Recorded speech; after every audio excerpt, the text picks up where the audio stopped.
চোরের মালিক বিষ্ণু ঘোষ বলেছিল, ওই টাকা দেখেন ব্যাংকেই কোথাও আছে। স্টেট ব্যাংকের মালদা ব্রাঞ্চের ভিলেনগুলো কিন্তু সেটাই প্রচার করেছে।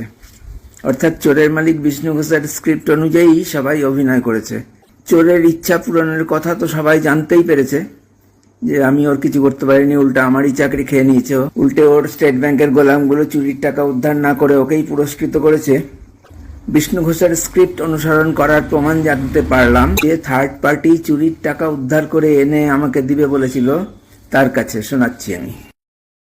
পরিষ্কার বলছে এটার মধ্যে কাস্টমারের কোনো ফল্ট নাই, টাকা বহুরকম হারিয়ে গেছে, ব্যাংকে দেখে বসেছে। ব্যাংক পরিষ্কার বলছে কাস্টমারের কোনো ফল্ট নেই, কোনো ফল্ট নেই। এটা টাকা মানে ওখানে মানে মিসিং হয়েছে, ব্যাংক এটা বিশ্বাসই করছে না। মিসিং হয়েছে, ব্যাংক এটা বিশ্বাসই করছে না। মিসিং হয়েছে